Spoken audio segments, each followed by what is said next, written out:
Hello, happy Wednesday. You are on the Heart of Success show, and I'm your host, Larissa Vakulina. I go live every Wednesday at 2 p.m. South Australian time. And here on the Heart of Success show, I'm sharing stories and experiences and methods and tips about how you can create success in all areas of your life. Definition of the success of our society is very limited. It mostly focuses on the obtaining authority or creating wealth, and we forget about all the other areas of our life that is matters the most. So here I'm sharing with you and redefining the meaning of success and share all the tips and methods how you can actually enrich your life by redefining success. Right. I would like you to give permission to StreamYard to show your name if you would like to participate in our discussion today. And the topic of today's show is about abundance and how we are not creating abundance in all areas of our lives.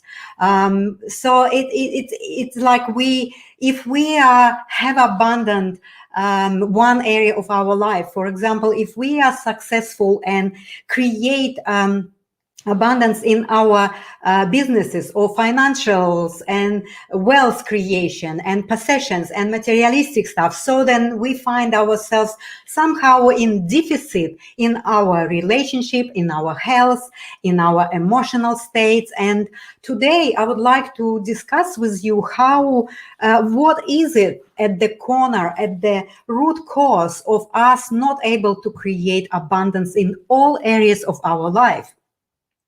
So the key denominator about us not able to create abundance in all areas of our life is fear. So the fear is the fundamental aspect of how we are not able to create what we want. So the fear, most of the fears in different aspects based on the primal fear of death, right? So life and death. And that's what the most primal basic fear that all humans have. And all the other fears of different aspects of our lives are based on the fear of death. So as long as we have fear, we would experience what we fear in order to lose it and learn the ability to relinquish it and become healthily adjustable or flexibly adjustable to the environment and also the inner state. So there's a big difference in our attitude, in our perception of how we create in our life. We all want to be happy. We all want to be healthy. We all want to be wealthy and have joy and peace and fulfillment in our life. But if you want to be happy only because you are fearing not to be unhappy, you're fearing to be unhappy, well, then you're not going to reach happiness. Because if you want to be happy just for the sake of it and not because of the absence of the happiness, then you unblock all the paths for you to create that happiness. Do you see the difference? Like if you want to be rich only because you're afraid to be poor, well, then there's the richness not gonna to come to you. If you want to be healthy only because you are afraid to and fearful to be unhealthy, well, then it would be quite difficult for you to actually achieve the healthy state, right? If we all want to be loved right? We all want to have love on a deeper, very deep, very honest level. And we want to be loved. But how many of us want to give the same love to the others? We afraid and have a fear of opening up our hearts to the other.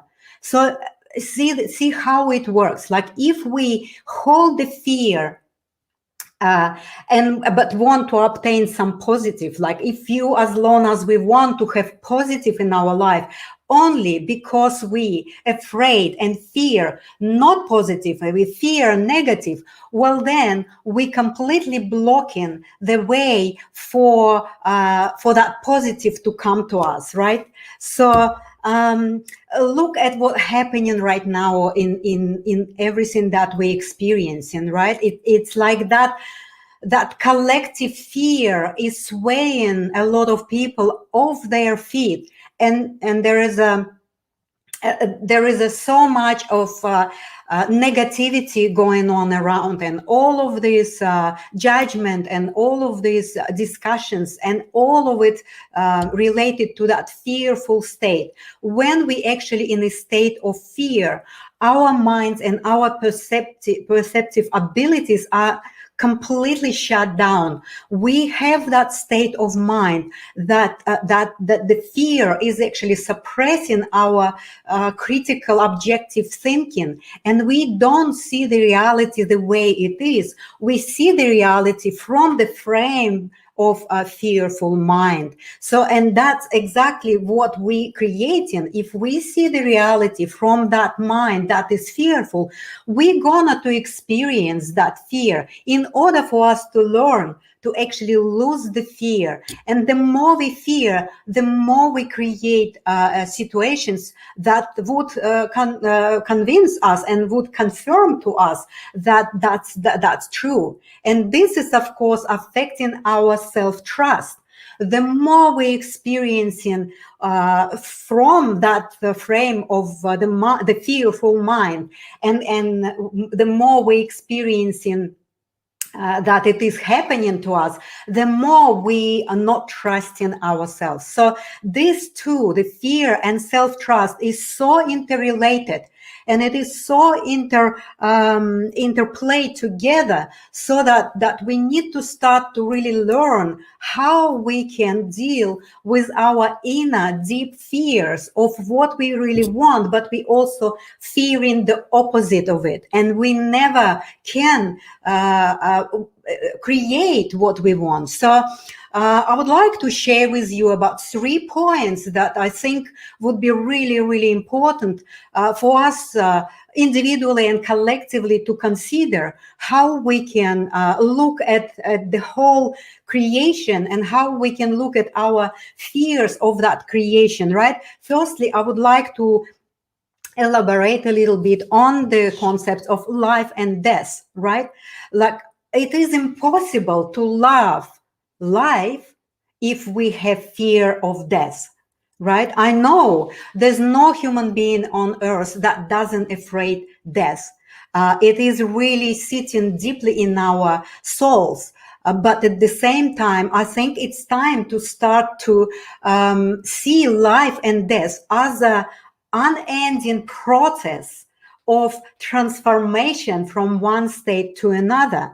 And we need to like, this is of course the question of degree, right? I cannot talk about other people experiences, but I would like to share with you today my own experience. Like, my dad he's 91, and I can see how slowly the energy consciousness, the soul, is pulling out and withdrawing from his physical body. And it is a distressful time for our family. But at the same time, for a number of years before that, I was working with my family, or I was sharing with my family the outlook that I'm really it's close to my heart, and I believe that the more we start to learn about ourselves, the more we start to learn about who we truly are, the more we will be accepting, and the more we will be having flexible adjustment to everything that is natural process of life, right? Like, so right now my family is just going together and being with my dad and telling him how much we love him. And so we make decision that there is not much we can do, although of course the official system is insisting us to take him to hospital to basically see and check up why he's losing weight or why he's not mobile. Well, he's 91. I'm not asking myself these questions because I know why. His soul and his essence already decided that this is enough for this physical vehicle to be here. And what I'm preparing my mom that it is really a very it's a torturing if people make decision to take very old people to hospitals and resuscitate them and keep this fragile and dissolving body alive only from that point of fear for themselves, right? So it is hard and it is emotional for me to talk about my dad, but this is the way of life is. And if we're afraid death and we only cling to our life out of being fearing the death, well, then we cannot live meaningful life, and nor can we actually have it pleasurable, right? So that's how we limiting ourselves in creating abundance and peace and joy and happiness in our life and health, right? So that was the first point. And the second point I would like to explore is the desire to control everything. We love to have control. We love to have total control of our lives, of our loved ones. We like to have control of our jobs and whatever we have here. But again, when we have total control, it means that we are having great fear of relinquishing that control and trusting to ourselves. So because of lack of self-trust, we think that if we increase our control, then we can somehow make our life more happier, healthier, more abundance will come to our lives. That this is really the opposite. So we need to learn how to relinquish that control. And because we need to learn the ability to have flexible approach without controlling everything, we would create fearful experiences just for the sake of us to understand all of these processes, right? So the third point I would like to elaborate on is that lack of trust, the self, right?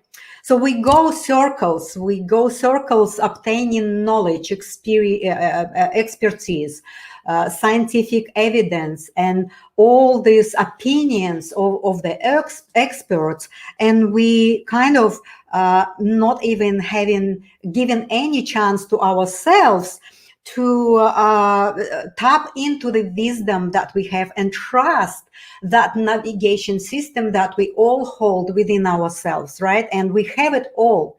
The only things we don't have is access to it. And even if we have access fragmentally, we don't really take it seriously and we don't have that trustful feeling towards that. I just would like to share with you some example of what's going on with my clients that are going through the cancer like I did many years ago when I had my cancerous journey.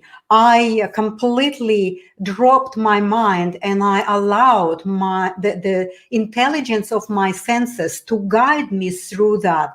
And what I'm noticing with my clients that they looking everywhere and they almost putting it in a notebook of what needs to be done. Like, for example, you just need to create your sacred space and create healthy boundaries, and you need to do the juicing and adjust your diet and things like that. But what I'm teaching my clients is that, yes, it's all good. And you can take the parts of these recommendations that are really strongly and deeply resonate with you. But what I'm teaching my clients is that I want you to connect to yourself, because what I was hearing just recently from one of my clients is like, yes, I'm doing it. I'm giving myself some space and time, and I'm sitting by myself, and I'm kind of tapping into my inner space, and it's become automatic. She said it's like it's become automatic.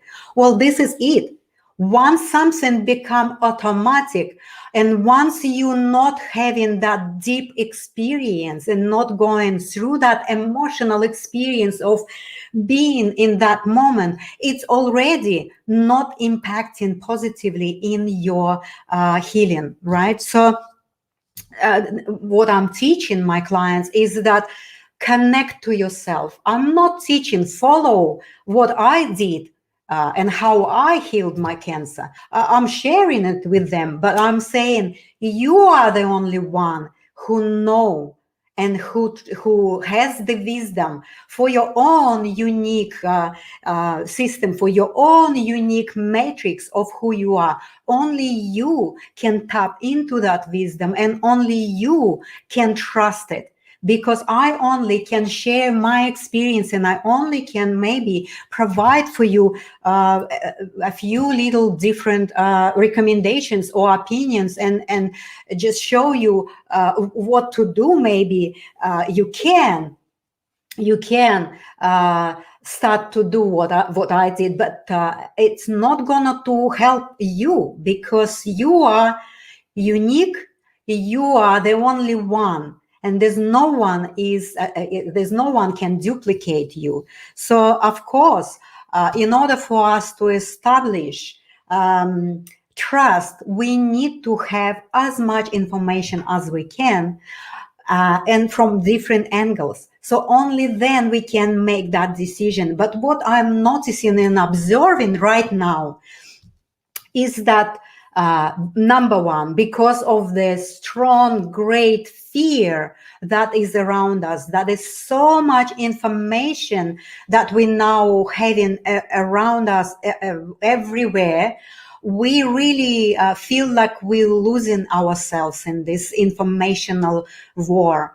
And we have so much information that we kind of feel confused, and we start to really lose ourselves, and then the fear takes over, and that fear start to dull our perception of reality. And then, of course, from that fearful state of mind, we make decisions that may not really beneficial for us or for our family. So that's what I really would like you to start to look at. Yes, do your own research, do your own information seeking, and see it from different angles. And then don't just go and take one side or another. Sit with this information and knowledge and put it into your system and see how and what will resonate with you. Ask yourself a question. What is it here resonating with you? What is the truth? And maybe sit on it for some time, because your system will give you answer on this question. And again, it's not going to give you like, do this and do this. It may give you some even instruction by the inner voice, or maybe not. It can give you some signs through symbolic presentation, in terms of maybe you can read something that can make you this aha moment, or you can maybe talk to someone, or maybe you would just see something, and that will make that inner insightful resonance that you feel like, that's what it is. And now I feel comfortable with this information. And I feel comfortable with decision to make towards that. So this is called self-trust. And this is always would be for your benefit and for the benefit of many. So that's the real trust you need to start to practice. Trust yourself. Your feelings are so valid and they so on a spot. Because we've been taught for so long that we need to trust doctors, we need to trust scientists, we need to trust some experts, we need to trust everyone but us. Well, this is where we actually losing ourselves, and this is where we experiencing pain and suffering and some sort of deprivation, inner and outer. So I would like to invite you to consider to attend my program called Your Realize to Reset Path that I'm going to offer very soon, where part of it would be how you can deal with your fear, how can you build your self-trust, how you can look at all of these other interconnected set skills and a lifelong skills that can provide you an absolute trustful, strong guidance that can protect you or prevent you from the mistakes and pain and suffering. So I really would like to say thank you to anyone who was here with me today. I'm really grateful for you to be with me, and I would like to just say goodbye, and I would come back on next Wednesday at 2 p.m. South Australian time, and I would like just to share with you and celebrate a little achievement or a little success. I'm doing live for 26 weeks. This is 26 weeks, half a year, week after week. I'm pushing that button, go live, even though I feel fearful, I feel stressed about it and nervous a little bit, but I'm doing it because I believe that I can provide you some sort of value that maybe you can also implement into your life. Thank you so much. I love you all, and I invite you to love yourself more and build your life without fear and just trust yourself. Thank you so much. And I would like to put some music. Thank you. Bye.